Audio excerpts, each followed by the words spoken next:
Eeny, meeny, miny, mo. Catch a tiger by the toe. If he hollers, let him go. Eeny, meeny, miny, mo. That's right. The Crown Vic has won the bumper race. Let's go get this thing put on the HHR. I like how you guys picked the bumper that's pretty much the hardest to weld to the front of this car because the frame rails are different widths.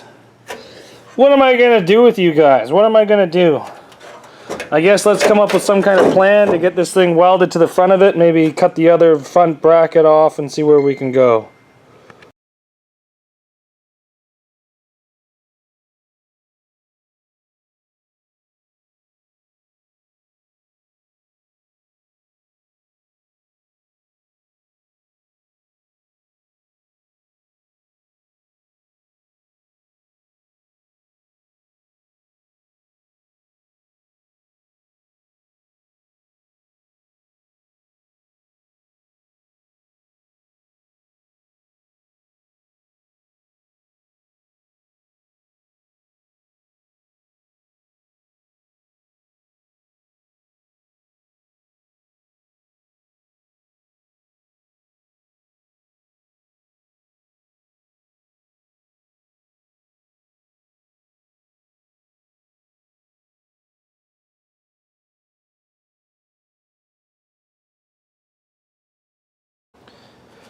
So we have both of the frame rails notched out, as you can see here. This is basically factory, and then that's the notch for the mounting brackets on the bumpers. And now we're just going to basically weld it on, so let's get going doing that.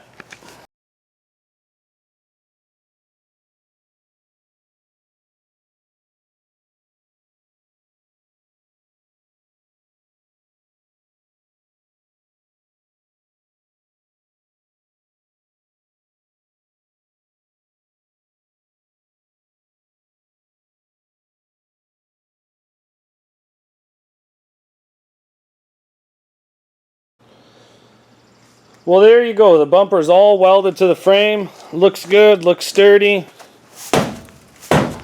Feels good. We got a real good fit along here along the top. I'm not sure if I'm allowed to add a plate to the top, so I'm not going to do it until I reread the rules tonight. Probably when I'm in bed getting ready to go to sleep. Wasn't a perfect fit here on the sides, but you know what? We got a couple good tack welds in there. But the top's fully done on both sides, and that bumper's not coming off of there. So as far as I'm concerned, the front bumper is done. But wait! I have a surprise for you guys. Eeny, meeny, miny, mo. Catch a tiger by the toe. If he... Oh, fuck it. Let's grab this one. Ah!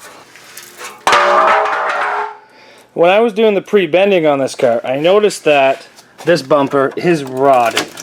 Like, really bad.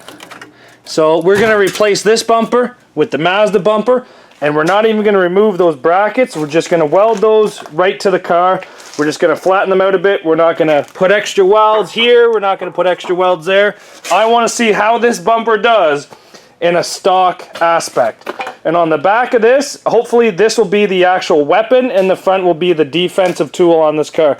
So let's get this one off and that one on.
So there you go. We got the Mazda bumper on the back of this. We were able to put 2 bolts in right there and the inside on the top on the other side.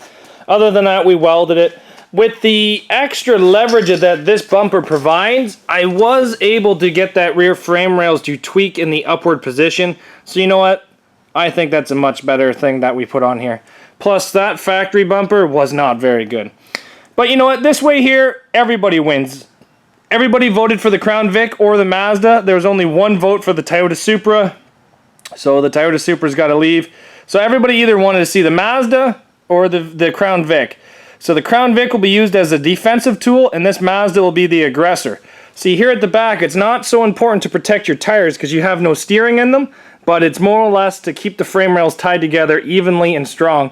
So we'll see how this thing holds up. Kind of excited for this car. Really, really excited. We've only got really one more thing left to do to this car, and that'll be coming up soon, but happy to have that rusted bumper off the car. There's nothing really left of it. She was basically just folding in half at a rot, so it did look pretty good when I started working on this car, but the more and more I touched it, and she just crumbled into pieces. So I'm glad to have that off the car. Good riddance. But bumpers are on. Car is almost ready for the demolition derby. Thanks for watching, and make sure you guys come back here tomorrow. Feel free to leave a like and a comment. Thanks for watching.